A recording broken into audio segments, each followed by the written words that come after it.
ఈ మంత్రం మీద నీకున్న నమ్మకాన్ని బట్టి అది ఫలితం ఇస్తుంది. ఇక రెండవది తీర్థం.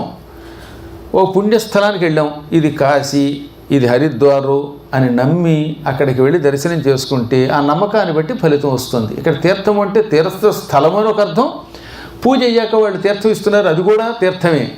ఆ తీర్థం ఉట్టి నీళ్ళేనా అనుకుంటే అవి నీళ్లు కాదండి, అమ్మవారి అభిషేక జలం, లేక నైవేద్యం పెట్టగా వచ్చిన జలం, శివాభిషేకం చేయగా వచ్చినటువంటి జలం అని భావించి ఇది పరమాత్ముని పాదోదకం అనుకుని తాగితే అది పరమాత్ముని పాదముల నుంచి వచ్చిన తీర్థమై మనల్ని రక్షిస్తుంది. దాని మీద కూడా నీకు ఎంత నమ్మకం ఉంటే అంత బాగా పనిచేస్తుంది.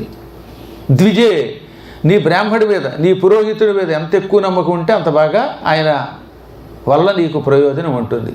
మన పురోహితుడిని, మన కుల బ్రాహ్మణ్ణి నమ్మాలి. తీరా ఆయన ఏమన్నా చెబితే నువ్వు చెప్పేది ఏమిటి, నేను వినడం ఏమిటంటే ఆయన చేసిన పూజలు, ఆయన చేసిన అభిషేకాలు, ఆయన వల్ల మనకి ఏమైనటువంటి ఉపయోగము ఉండదు. కాబట్టి ఆయన మీద కూడా నీకు నమ్మకం ఉండాలి. దైవం మీద కూడా అంతే. గుళ్ళోకి వెళ్ళాం, ఓహో ఆయన వెంకటేశ్వరుడే, వాళ్ళ శనివారం అభిషేకం జరిగింది, ఈ స్వామివారు డైరెక్ట్గా వచ్చాడు, రక్షిస్తాడని భావించాలి. ఆ విగ్రహంలో భగవంతుడిని చూడగలగాలి, అమ్మవారిని చూడగలగాలి, శివుడిని చూడగలగాలి.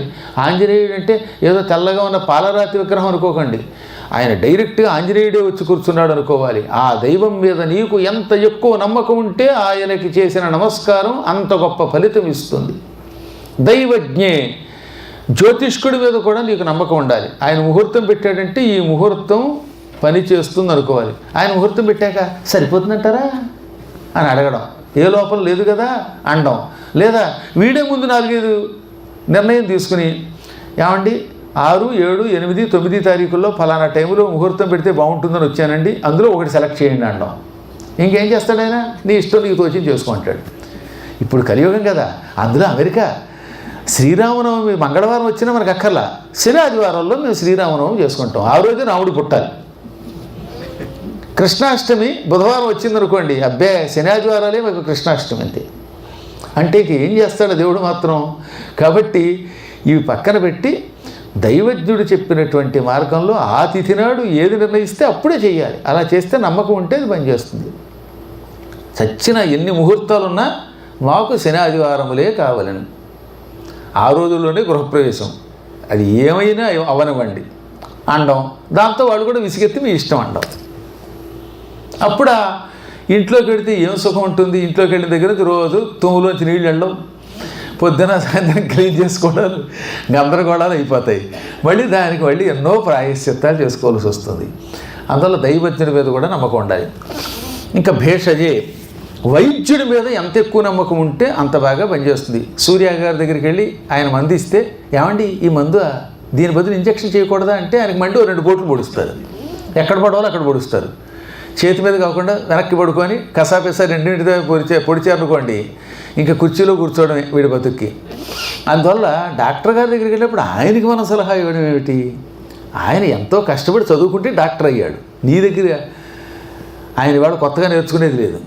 ఆయన దగ్గరికి వెళ్ళి నీ ఫ్యాక్టర్స్ అన్ని ప్రదర్శించకుండా, ఏమండి నేను డాక్టర్ని అనుకోకుండా, మీరే డాక్టర్ అండి, నేను పేషెంట్నండి, మీరు ఎలా చెబితే అలా నడుచుకుంటానంటే సరైన మార్గం చెబుతారు.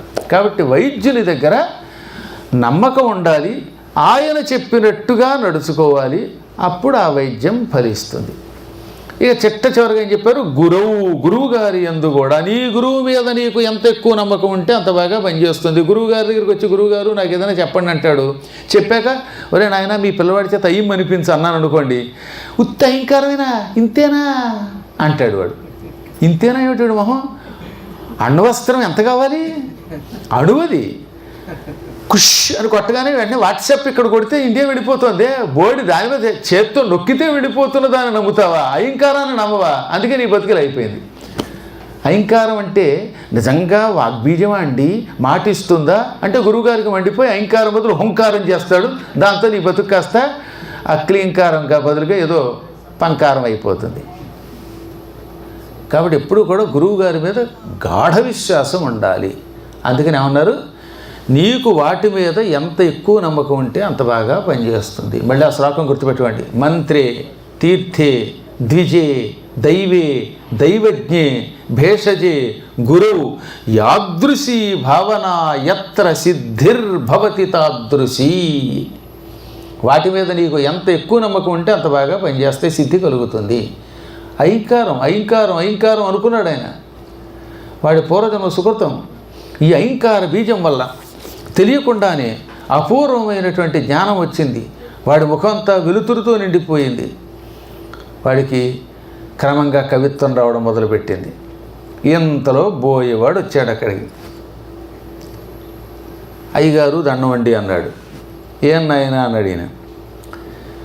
ఈ పక్కనే ఉన్న బోయేపల్లిలో ఉంటామండి మేము. 3 రోజులుగా మా కుటుంబానికి తిండి లేక మలమల మాడిపోతున్నాం. నేను, నా పెళ్ళాం, చుట్టుపక్కల మా పిల్లలు కూడా ఉన్నారు. మేమంతా తెగమాడిపోతున్నాం.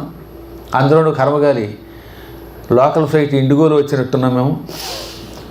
అందులో వస్తే అసలు లండన్ ప్రయాణానికి ఇండిగోలో చేయించారు మొన్న.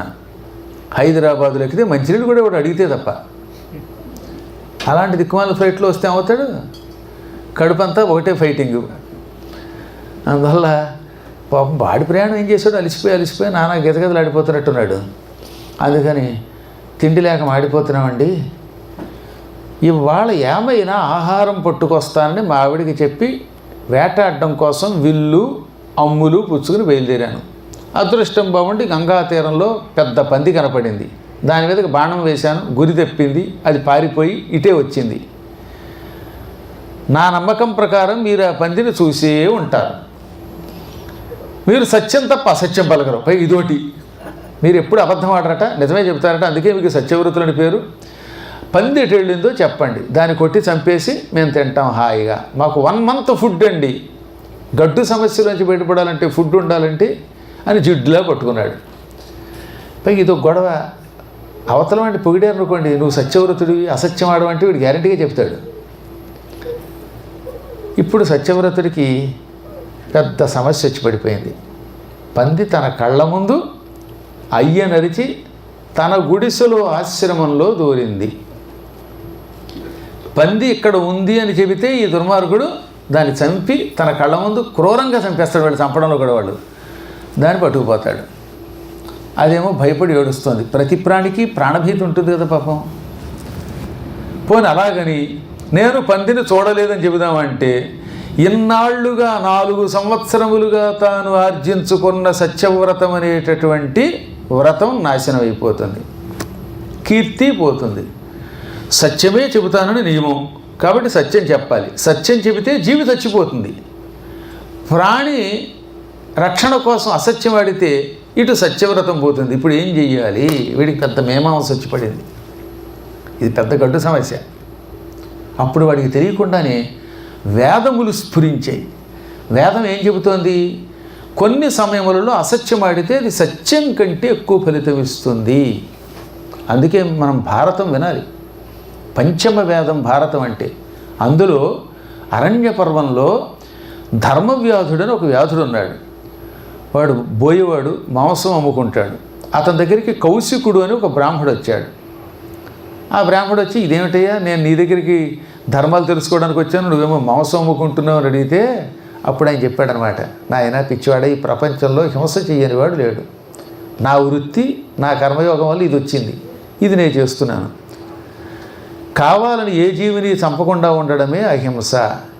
ఎంత గొప్పవాడైనా హింస చేయకుండా బతుకుతాడా? ఒక అద్భుతమైనది రండి. అది పూర్తిగా చదివితే కానీ అర్థం కాదు. పై జిమ్మిక్కులతో చెప్పలేం దాన్ని. భూతహితంబుగా పలుకు బొంకును, అందులో ఒక్కటి మాత్రమే చెప్తాను ఇప్పుడు మీకోసం. ఏది సత్యం ఏది అసత్యం ఎలా నిర్ణయిస్తామో వేదం చెప్పింది అంటున్నాడు. నీకు వేదాలు వచ్చు అంటావేమో. నా పూర్వజన్మలో నేను వేదములన్నీ బాగా చదువుకున్న పండితుడిని, ఓ పొరపాటు చేసి ఇలా పుట్టాను. ఆ జన్మలో చేసిన పొరపాటుతో బోయేవాడిని పుట్టాను. కానీ నాకు ఈ జన్మలో చేసుకున్నటువంటి పుణ్యం వల్ల పూర్వజన్మ జ్ఞానం ఉన్నది. అందువల్ల వేద రహస్యం చెబుతున్నాను నేను. భూతహితంబుగా పలుకు బొంకును సత్యఫలంబునిచ్చు తద్భూత భయానకం బగు ప్రభూతపు సత్యము బొంకునట్లా. ప్రాణాతురుడైనచో పరిణయంబునయందున పల్కు బొంకు సత్యాతిశయం వయండ్రు మహితాత్మక ఇట్టివి ధర్మ సూక్ష్మముల్. ధర్మం వేరు, ధర్మ సూక్ష్మం వేరు. ధర్మములో సూక్ష్మం కూడా ఉంటుంది. అందులో ఉన్న సూక్ష్మం చెబుతున్నాను. ప్రాణుల యొక్క ప్రాణం రక్షించటానికి అసత్యం ఆడితే అది సత్యం కంటే ఎక్కువ ఫలితం ఇస్తుంది. అందుకని భూతహితంబుగా పలుకు బొంకును సత్యఫలంబునిచ్చు. ఎవడో ఒక ఆయన శత్రువు చంపడానికి వెంటపడితే భయపడి మన ఇంటికి వచ్చాడండి. ఓ పాకిస్తాన్ టెర్రరిస్ట్ గాడు బొంబాయి వచ్చాడు. వాడి పేరు ఏదో కసబ్ అనే ఓ దరిద్రుడు అనుకుందాం. ఈ దరిద్రుడు మనం వెంటబడితే పాపం ఆ వ్యక్తి భయపడి నా ఇంట్లో తలదాచుకున్నాడు. ఇంతలో ఈ కసబ్ గాడు కసాయి గాడు వచ్చాడు. ఏమో ఈ పద్మాకర్ నువ్వు ఎప్పుడు అబద్ధం ఆడవట, నీ గురించి విన్నాను, నేను ఫలానా వాడిని చంపేయాలి, వాడు ఎక్కడున్నాడని అడిగితే నేను నిజమే చెబుతానండి, వాడు మా ఇంట్లో దాక్కున్నాడండి అని చెబితే ఆ దుర్మార్గుడు వాడిని చంపేశాడు అనుకోండి, అంతకంటే పాపం మరొకట్లేదు. అప్పుడు ఏం చెప్పాలి? అసత్యమే ఆడాలి. ఆయన అండి మీరు చంపడానికి వచ్చిన ఆయన పారిపోతూ అక్కడ దాక్కున్నాడంటే నా పక్కన ఒక ఇల్లు చూపించాలి, అది పోలీస్ స్టేషన్. వీడిని అక్కడ పంపామో ఆ పోలీసులు వీడిని వేసేస్తారు. అది కూడా ఏంటి, ఇప్పుడైతే ఆ రోజుల్లో 77 మన దేశాన్ని సర్వనాశనం చేసిన పార్టీ ఉంటే పోలీసులు కూడా వాడికే సాయం చేసి పలావు పెట్టి వెళ్ళి పాకిస్తాన్ పంపిస్తారు. ఒక దరిద్రపు కుటుంబంలో బాంబులతో ఇద్దరు ఎందుకు తెచ్చారు, తల్లి కొడుకు అంటే వాళ్ళు చేసిన పాపాలు, ఈ దేశానికి చేసిన ద్రోహం, హైందవ ధర్మానికి చేసిన ద్రోహం వాళ్ళకి దుర్మరణం తెచ్చిపెట్టింది.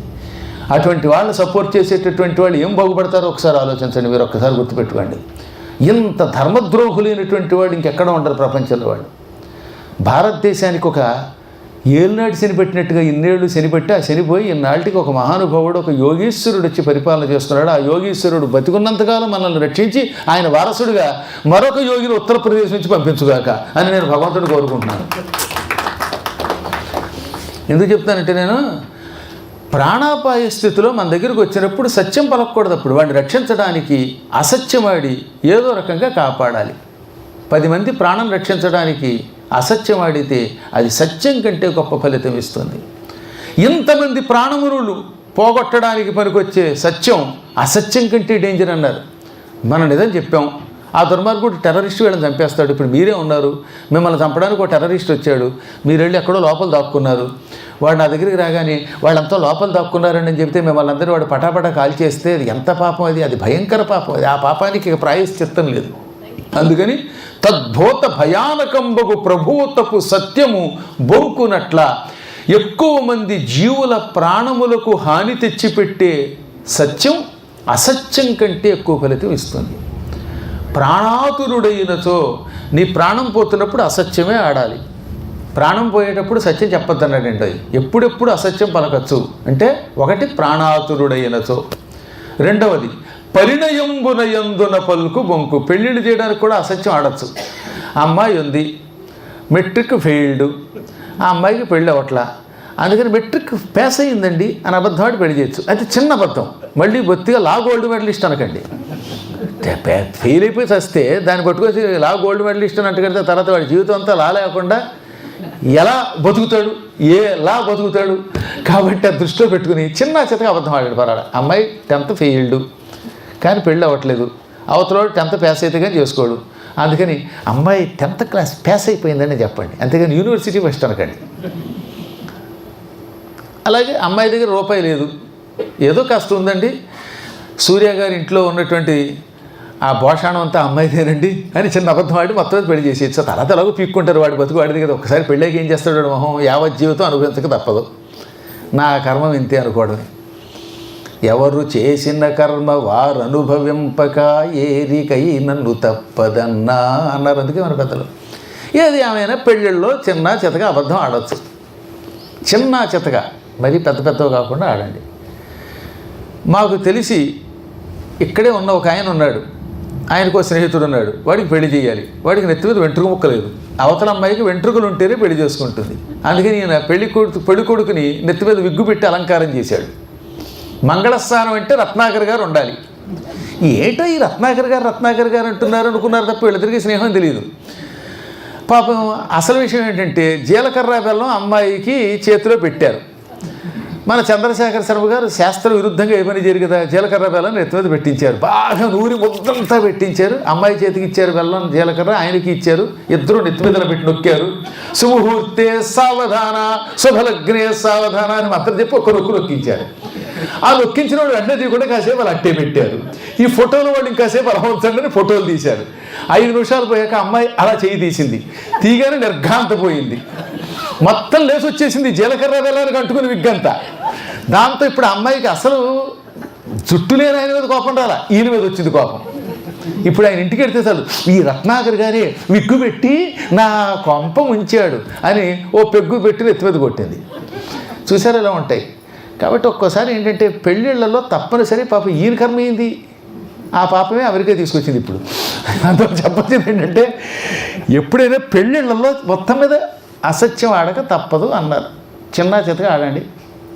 అందుకని పరిణయంబున యందున పలుకు బొంకు సత్యాతిశయంబయండ్రు. సత్యం కాదట, సత్యము పలకటం వల్ల వచ్చే పుణ్యము కంటే ఎక్కువ పుణ్యం వస్తుంది, అతిశయ పుణ్యం వస్తుంది. మహితాత్మక ఇట్టివి ధర్మ సూక్ష్మములు అంటాడు. ఇదే మనకి భాగవతంలో వామన చరిత్రలో శుక్రాచార్యుడు చెప్పింది ఇది అనమాట. వారిజాక్షులందు వైవాహికములందు ప్రాణ మాన విత్త భంగమందు చకిత గోకులాగ్ర జన్మరక్షణమందు బొంకవచ్చు అఘము పొందవధిప అంటాడు. ఇన్ని సూక్ష్మములు ఉన్నాయి.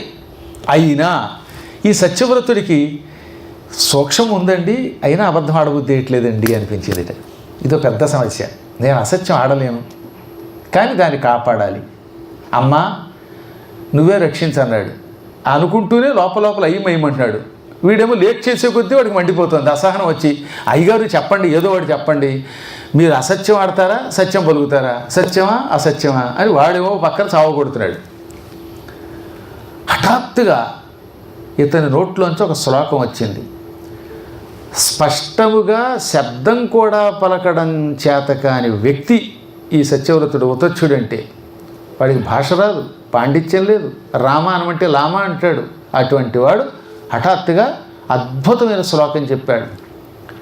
యా పశ్యతి నసా బ్రూతే, యా బ్రూతే సా న పశ్యతి, అహో వ్యాధ స్వకార్యార్థిం కిం పృచ్ఛసి పునః పునః. ఒరే బోయవాడా, నీ స్వార్థం కోసం ఆ జంతువుని తినడం కోసం పదే పదే ఎక్కడుంది చెప్పండి, ఈ పంది ఎక్కడుంది అని అడుగుతున్నావు. నువ్వు ఏం అడిగినా నేనేం చెప్పలేను. కారణం ఏమిటి? నేను పందిని కంటితో చూశాను. దేంతో చూశాను? ఈ కళ్ళతో చూశాను. కానీ సమాధానం కళ్ళు ఇవ్వవు.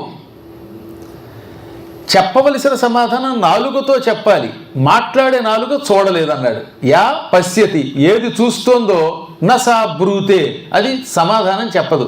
చూసింది మాట్లాడదు, మాట్లాడేది చూడలేదు. ఇప్పుడు నేనేం చేయను, నా వల్ల కావట్లేదు అన్నట్టు. ఇదో పెద్ద లాజిక్కు మ్యాజిక్కును.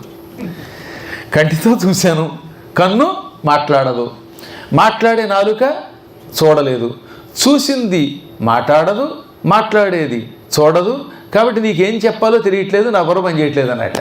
ఇప్పుడు వీడు బుర్రగొక్కున్నాడు, వాడికి జుట్టుంది నేను, అందుకని బుర్రగొక్కుని అయ్యగారు చెప్పింది నిజమే, మాట్లాడేది ఏమో చూడదు, చూసింది మాట్లాడదు అని కాసేపు అయ్యాక బాబోయ్ నాకు పిచ్చెక్కిపోయిందండి అని వెళ్ళిపోయాడు.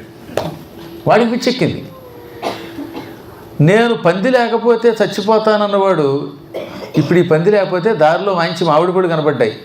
బహుశా అక్కడ అవేవో అవ్వకోడు, ఆ కోడు ఈ కోడు పళ్ళు బాగా పెంచుతున్నట్టున్నారు. అక్కడ తోట బాగా ఉన్నట్టుగా ఉంది ఆ మౌంటైన్ హౌస్ మీద. ఈ పళ్ళన్నీ ఎవడు తినేవాళ్ళు లేడు, ఇవన్నీ కోసుకు పట్టుకుపోయాడు. శుభ్రంగా పళ్ళు తిని బతికాడు. నిజం చెప్పాలంటే పళ్ళు తింటే ఎక్కువ ఆరోగ్యం, కడుపులో దిక్కుమాల కుళ్ళు రాదు. పందిని చంపలేదు, పళ్ళు పట్టుకెళ్ళాడు, శుభ్రంగా తిన్నారు, బతికారు. ఈయన ఏమీ సమాధానం చెప్పకుండా లాజిక్ మాట్లాడడం వల్లేమో వాడు పందిని వదిలేసిపోయాడు. అసత్యం ఆడలేదు, సత్యం చెప్పలేదు, పందిని బతికించాడు, వాణ్ణి బతికించాడు. అప్పుడు వాడికి అర్థమైంది, ఏమిటి నా జీవితంలో శ్లోకం చదవటమే రాదు, అటువంటిది ఏకంగా శ్లోకం రాశానని చూసుకుంటే అది అనుష్టుప్పు. అప్పుడు ఆయన 500 శ్లోకములతో ఒక గొప్ప కావ్యం రాశాడు. అంటే మొట్టమొదటి అసలమోక పంచేసేది వాడిది, సత్యవ్రతుడిది. వాడు మహాకావ్యం రాసి ఈ లోకంలో అమ్మవారిని మెప్పించి ఆ తర్వాత మోక్షం పొందాడు. మళ్ళీ అదే కథ రిపీట్ అయింది చూడండి. కంచిపీఠాన్ని 20వ పీఠాధిపతి ఆయన, ఇప్పుడు మీకు చెబుతున్న మోక సప్తశతి రాసిన మహానుభావుడు. ఇప్పుడున్న మన విజయేంద్ర సరస్వతుల వారు, అంత పూర్వం ఉన్న జయేంద్ర సరస్వతుల వారు, అంత పూర్వం పరమాచార్యులు, ఇలాగా లెక్కేసుకుని వెనక్కెడితే శంకరుడి తర్వాత 19వ వాడు, శంకరుడితో కలిపితే 20వ వాడు. 20వ పీఠాధిపతి మోగవాడు అమ్మవారి దగ్గరికి వెళ్ళడం ఏమిటి, కామాక్షి దగ్గరికి అమ్మని భక్తితో అలా చూడడంతో అమ్మవారు తన తాంబూలం నవ్వులుతున్నది నోట్లో పెట్టడంతో వరసగా 500 శ్లోకములు రాశాడు. ఆర్యాశతి, పాదారవింద శతి, మందస్మిత శతి, కటాక్ష శతి, ఈ విధంగా వరుసగా 500 శ్లోకములు రాసి అమ్మని మెప్పించాడు. కాబట్టి అమ్మ అనుగ్రహం ఉంటే మోకవాడు పండితుడవుతాడు అని నిరూపిస్తున్నది. దేవీ భాగవతం నుంచి, బ్రహ్మాండ పురాణము నుంచి, లలితా సహస్రనామం నుంచి మనం నేర్చుకోవాల్సింది ఇదే. కలియుగములో మన కళ్ళ ముందు కేవలం ఒక 400 సంవత్సరాల క్రితం జరిగినది ఇది. పోనీ ఏదో కొన్ని వేల సంవత్సరాల క్రితం కూడా కాదు. ఇప్పటికీ కూడా ఈ సహస్రనామ స్తోత్రములు మంత్రములను భక్తితో అనుష్ఠానం చేసిన వారంతా అనుకున్న పనులు సాధించుకోగలుగుతున్నారు. మంత్రశాస్త్రం అంత గొప్పది. మోక పంచశతిలో ఒక్కొక్క శ్లోకం ఒక్కొక్క ప్రయోజనం ఇస్తుంది. అందులో అన్నీ లేకపోయినా కేవలం వాగ్బీజం ఒక్కటి మనం జపించుకున్న మన పిల్లలు బాగుపడతారు. ఇక సంపూర్ణముగా అందులో ఉన్న శ్లోకములన్నీ 500 శ్లోకములు పారాయణ చేయించుకున్న మన పిల్లల పేరు మీదుగా, లేక మనము చేసిన కుటుంబానికి ఎంత అభివృద్ధి వస్తుందో ఆలోచించండి. నా జీవితంలో గొప్ప వరం దేవీ భాగవతాన్ని 5 పర్యాయములు సంపూర్ణంగా చెప్పడం. అక్కడక్కడక్కడక్కడున్న కథలు చెప్పడం కొన్ని 100 సార్లు చెప్పుంటాం, కానీ పూర్తిగా దేవీ భాగవతాన్ని సంపూర్ణ దేవీ భాగవతం అనే పేరుతో 5 పర్యాయములు చెప్పగలిగాం. అంబికా దర్బారుపతి కృష్ణ గారి కోసం ఒకసారి చెప్పాను. జగద్గురువులు భారతీతీర్థ మహాస్వామి వారు శృంగేరి పీఠాధిపతులు ఆజ్ఞాపిస్తే గుంటూరులో శారదాపీఠంలో పోలిశెట్టి హరిప్రసాద్ గారు చెప్పిస్తే చెప్పాం. మళ్ళీ తర్వాత రామకోటి అనే చోట చెప్పాం, గణపవరం అనే గ్రామంలో చెప్పాం, అర్ధవరం అనే గ్రామంలో చెప్పాం. ఇలా 5 పర్యాయాలు పూర్తిగా 40 రోజుల పాటు చెప్పగలిగాం. ఆ చెప్పినప్పుడల్లా ఏదో తెలియని కొత్త అనుభూతి కలుగుతూనే ఉంటుంది. కవిత్వ శక్తి తన్నుకుంటూ వస్తుంది. అసలు అమ్మవారి పాదాలు పట్టుకున్న వాడికి కవిత్వం రావడంలో ఆశ్చర్యం ఉందండి. జ్ఞాపక శక్తి రావాలన్నా, కవిత్వం రావాలన్నా భక్తితో పట్టుకోవాలి. ఇప్పుడు మీరు భక్తితో చేస్తున్నారు, చేయటం లేదని కాదు, కానీ ఈ ఊహతో చేస్తే జ్ఞాపక శక్తి వస్తుందా లేదా నాకు, మీకు ఎందుకు రాదు, వస్తుంది. ఒక్కొక్కడికి ఒక్కొక్క కోణంలో ప్రయోజనం వస్తుంది.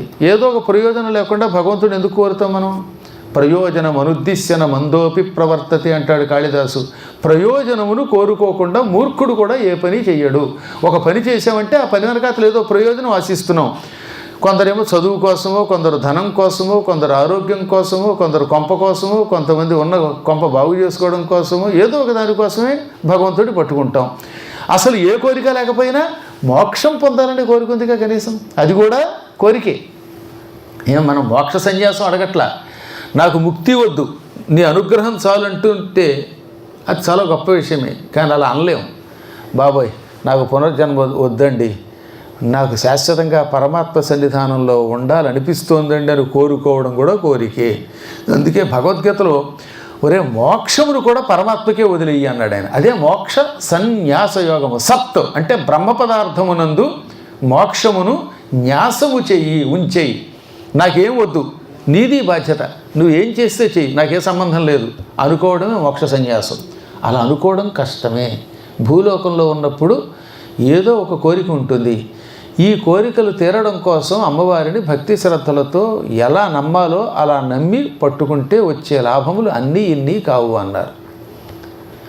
సర్వవేదేషు యత్పుణ్యం సర్వతీర్థేషు యత్ఫలం సకృత్ పురాణ శ్రవణాత్ తత్ఫలం లభతే నరః. సమస్త వేదములు చదవడం వల్ల వచ్చే ఫలితం, సర్వతీర్థయాత్రలు చేయటం వల్ల వచ్చే ఫలితం ఒక్కసారి ఈ అమ్మవారి చరిత్ర, ఈ పురాణం వినడం వల్ల వస్తోంది. ఎందుకంటే పురాణం వింటే ఈ భగవంతుని భక్తుల యొక్క చరిత్రలు వస్తాయి. ఈ చరిత్రలు మనల్ని తెలియకుండానే ఆనందభరితుల్ని చేస్తాయి, ప్రోత్సాహపరుస్తాయి. ఇప్పుడు ఈ కథ వింటున్నప్పుడు మనలో ఒక ఉత్సాహం రావడంలా, ఆహా, ఆ సత్యవ్రతుడిలాగే నేను కూడా అయ్యమంటాను, లేకపోతే ఇంకోటి చేస్తాను అనే ఊహ కాసేపు వస్తుంది. కాసేపు ఆ వచ్చినప్పుడు అదే కనీసం వాడిని ఇన్స్పైర్ చేస్తుందా లేదా? వ్యామోహాలు ఎలా ఉంటాయో వైరాగ్యాలు కూడా అలాంటివేనండి. పురాణ వైరాగ్యము, శ్మశాన వైరాగ్యము, ప్రసూతి వైరాగ్యము అని వైరాగ్యములు ప్రధానంగా 3 ఉన్నాయి. ప్రసూతి వైరాగ్యం అంటే ఎవరైనా పిల్లల్ని కంటున్నప్పుడు ఆడవాళ్ళు పక్కన ఉన్నారంటే చిచ్చిచి డెలివరీలో ఇన్ని కష్టాలు ఉన్నాయా, మనం మాత్రం పిల్లల్ని కనకూడదు అనుకుంటారట. లేదా ఆ పిల్లల్ని కంటున్నప్పుడు కూడా అమ్మ బాబోయ్ పిల్లల్ని కంటున్నప్పుడు ఎన్ని కష్టాలు, ప్రసవం కష్టంగా ఉంది, తేడా వస్తే పొట్టకోసే సిజేరియన్ చేసేస్తున్నారు, తర్వాత నెలల్లో 2 నెలల్లో లేవలేకపోతున్నాం, ఇక సెకండ్ ఇష్యూ వద్దనుకుంటారు.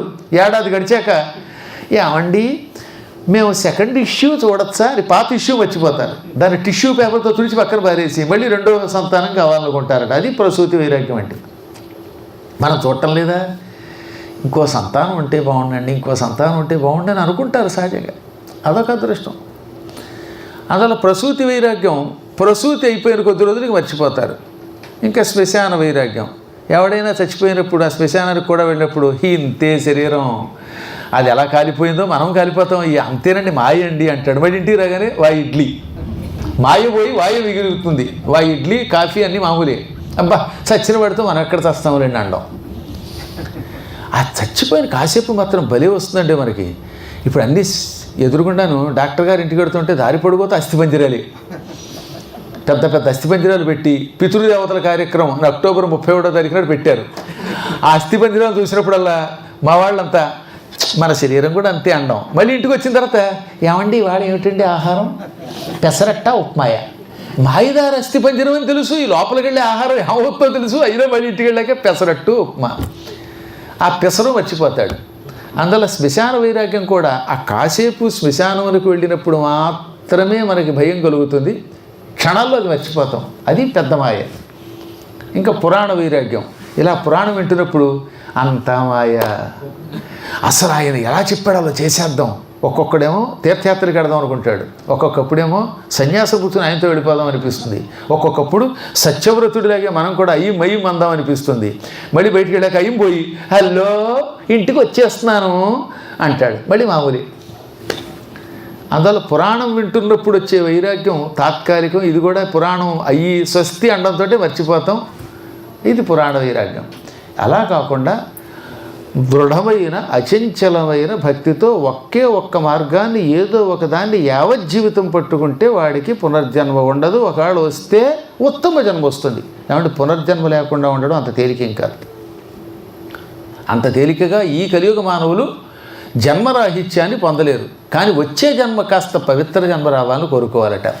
శంకరస్య చరితా కథామృతం చంద్రశేఖర గుణానుకీర్తనం నీలకంఠవర పాదసేవనం సంభవంతు మమ జన్మ జన్మని. ఇది మహాత్ములు కోరుకోవలసిన కోరిక. శివుడి యొక్క చరిత్ర ఒక అమృతం వంటి పరమేశ్వరుడి కథలని వినాలి. నేను ఎన్ని జన్మలు ఎత్తినా పర్వాలేదు, ఏ జన్మలో అయినా పరమేశ్వరుడి కథలు వినే భాగ్యం కలగాలి. ఏ పద్మాకర్ గారు కూర్చొని శివకథలు చెబుతూ ఉంటే ఆ శివకథలు భక్తితో శ్రద్ధతో వినాలి. ఆయన గుణములను వర్ణించాలి. నీవు త్రిపురాసురుని చంపావు, లేకపోతే ఫలానా శంఖచూడుని వధించావు, జలంధరుణ్ణి చంపావు, పార్వతీ తపస్సుని మెచ్చుకున్నావు, దక్షయజ్ఞ వినాశనం చేసావు, నీవు ఒళ్ళంతా విభూతి పూసుకుంటావు అంటూ ఆయన గుణములను వర్ణించాలి. ఆయన పాదసేవ చెయ్యాలి, గుడి తొడవాలి, అభిషేకం చెయ్యాలి, తీర్థం స్వీకరించాలి, భక్తితో పుష్పాలతో అర్చన చెయ్యాలి. ఈ విధంగా ఆయన పాదసేవ చెయ్యాలి. ఇది ప్రతి జన్మలో రావాలి అని కోరుకోమన్నారు. పునర్జన్మ ఉంటే ఆ జన్మలో కూడా పరమాత్మని సేవ చేసుకుని భాగ్యం కలగాలని కోరుకోవాలి. అలా కోరుకుని ఆ మార్గమును విడిచిపెట్టకుండా ఉంటే వాడు తరిస్తాడు. దానికి ఉదాహరణగా మోకపంచశతిని మనకు అందించారు. ఒకసారి దేవతలంతా వచ్చి అమ్మవారికి నమస్కారం చేశారట. అదొక అద్భుతమైన శ్లోకం చూడండి. యదత్యంతం తామత్యలసకతి వార్తాస్వపి శివే తదేతత్ కామాక్షి ప్రకృతి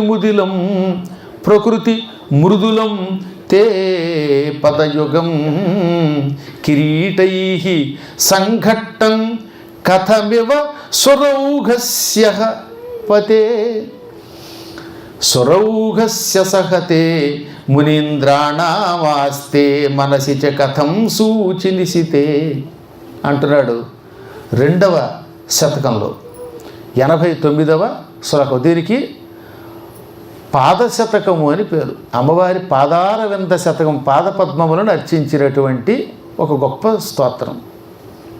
ఒకసారి అమ్మవారి దగ్గరకు వచ్చారు దేవతలంతా. దేవతలు రావడంతో వాహనాలన్నీ బయట పెట్టారు. అమ్మవారు కామాక్షీదేవి కంచిలో అలా కాలు మీద కాలు వేసి కూర్చుంది. దేవతలు రాగానే నీ పాదాలకి నమస్కారం చేస్తామన్నారు. అప్పుడు అమ్మ ఏం చేసింది, ఈ 2 కాళ్ళు అలా పెట్టింది. అమ్మ పాదాలు పద్మముల కంటే కోమలంగా ఉంటాయి. కొంతమంది కాళ్ళు చాలా మెత్తగా తామర పువ్వు రేకుల్లాగా మెరిసిపోతూ ఉంటాయి, మృదువుగా ఉంటాయి. అందుకని ఇక్కడ ఏమన్నాడు అనమాట, ప్రకృతి మూదులం తే పదయుగం, నీ పాదాలు స్వతసిద్ధముగా మృదువైనవి. ఇంతలో దేవతలు వచ్చారు, నమస్కారం చేశారు అమ్మకి. ఎలా నమస్కారం చేశారు, ఆవిడ పాదాల మీద తలలు పెట్టి నమస్కరించారు. ఎప్పుడైనా భగవంతుడికి గురువులకి నమస్కరించేటప్పుడు చేత్తో కాళ్ళు పట్టుకోవడం కంటే తల పాదాల మీద పెట్టడం ఎక్కువ మంచిది. అందుకని ఇంద్రుడు మొదలైన సకల దేవతలు వచ్చి తలలు కాళ్ళ మీద పెట్టారు. పోనీ పెట్టేవాళ్ళు కిరీటాలు తీసి పక్కన పెట్టలేదట. కిరీటములను తీసి పక్కన పెడితే అమ్మవారిని అవమానించడం అవుతుంది. ఈ బోడి కిరీటాలు ఏదో అమ్మదయ వల్ల వచ్చాయి కాబట్టి పదములకు చిహ్నములుగా ఉన్న కిరీటములు తీసేసి నమస్కారం చేయటం ఎందుకని కిరీటములతో సహితముగా అమ్మ పాదాల మీద తలలు పెట్టి నమస్కరించారు. ఇందులో ఏముంది గొప్పతనం, అమ్మవారి పాదాలు ఉన్నాయిట, దేవతలు వచ్చారు, వాళ్ళ శిరస్సుల మీద కిరీటాలు ఉన్నాయి, ఈ కిరీటములతో ఉన్న తలను అమ్మ పాదాల మీద పెట్టారు. కానీ ఇప్పుడు ఈ భక్తుడికి బాధ కలిగేసింది. కిరీటములు బంగారంతో చేయబడ్డాయి. ఆ బంగారం మీద ఏమున్నాయి, మణులు ఉన్నాయి. ఆ మణులు అవి ఎంత ఖరీదైనా రాళ్లే కదా. ఈ రాళ్లతో కూడిన కిరీటం గుచ్చుకుంటుంది అమ్మవారి కాళ్ళకి. నీ పాదాలేమో మృదువు, వాళ్ళు కిరీటం పెట్టారు, కాళ్ళు కందిపోతున్నాయి.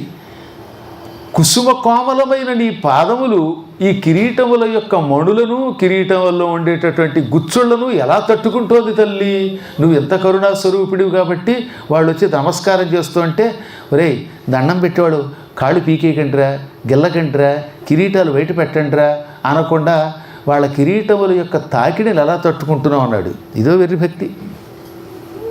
నిజం కూడా ఆలోచిస్తే, లౌకికంగా ఆలోచిస్తే కిరీటములు నగలు కదా గుచ్చుకుంటాయి. ఆ నగలకి రాళ్ళు ఉన్నాయి, ఆ రాళ్ళన్నీ పైనే ఉంటాయి. పైన ఆ రాళ్ళు కాళ్ళ మీద పెడితే కాళ్ళు గుచ్చుకుంటాయి. అమ్మవారి మృదు పాదములకు అవి గాయాలు అవుతాయట. మృదువైన నీ పాదములు ఆ బాధను ఎలా తట్టుకుంటున్నాయి అంటే అర్థం ఏంటంటే, అమ్మా నీ పాదములు అంత మృదువైనవి, గుచ్చుకుంటున్నాయి అని పైకి భక్తుడి బాధ తెలుస్తోంది. కానీ అంతరార్థం ఏంటి, ఈ బోడి నవరత్నములు కూడా నీ పాదముల కాంతుల ముందు బలాదోరు. అహంకార రహితంగా దేవతలు కిరీటములతో పాటుగా నమస్కరిస్తున్నారు.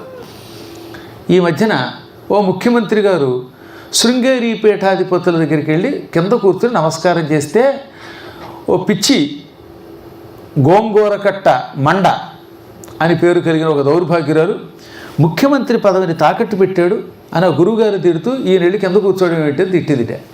ఎంత పిచ్చి పీరుగా. అందుకే వాళ్ళ బతుకులు అలా ఏడిసాయి. పశ్చిమాంసం తింటూ బతికే దరిద్రపు జీవితాలు ఎందుకు వస్తాయంటే అదే కారణం. భగవంతుని దగ్గర అహంకారం లేకుండా ఉండాలి. జగద్గురువులు అంటే మాటల వాళ్ళ దగ్గరికి వెళ్ళినప్పుడు కిరీటాలు తీసేసి పద చిహ్నాలు తీసి పదవులకు సంబంధించిన చిహ్నాలు తీసి నమస్కరించకూడదు. ఆ చిహ్నములతో నమస్కరిస్తే సర్వశరణాగతి అప్పుడు తొందరగా తరిస్తారు. పైకేమో నీ మృదుపాదాలు గుచ్చుకుంటున్నాయేమో అని వ్యంగ్యంగా పలికినా ఇంద్రాది దేవతలు తమ పదవులలో ఉండే అహంకారాన్ని విడిచిపెట్టి మరీ నమస్కరిస్తున్నారు. కిరీటములతో పాటు సాష్టాంగపడుతున్నారు. ఇది భక్తి భావనతో పండిపోయిన శ్లోకం. అందులో ఇంద్రాది దేవతల నిరహంకార స్థితి కూడా తెలుస్తోంది.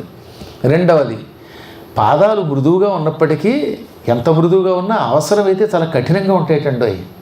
నిజంగా అమ్మవారి పాదాలు పద్మములు, తామర పువ్వు రేకులే. రేకు మీద రాయి పడితే రేకు తెగిపోతుంది. కానీ అమ్మ పాదాలు ఎటువంటివి అంటే అమ్మ మనస్సు వంటివి. అమ్మ మనస్సు ఎటువంటిది, అంటే వజ్రాదపి కఠోరాణి మృదూని కుసుమాదపి లోకోత్తరాణం చేతాంసి కోహి విజ్ఞాతుమర్హతి అన్నారు. మహాత్ముల మనస్సులు వజ్రం కంటే కఠోరంగా ఉంటాయి, పువ్వు కంటే కోమలంగా ఉంటాయి. ఎప్పుడు ప్రేమగా ఉంటారు, వాళ్ళు చాలా కోమలంగా ఉంటారు. కానీ అవసరమైనప్పుడు అంత కుసుమ కోమలంగా పువ్వుల్లాగా మృదువుగా ఉండే ఆ హృదయం కఠినంగా మార్చుకోగలుగుతారు.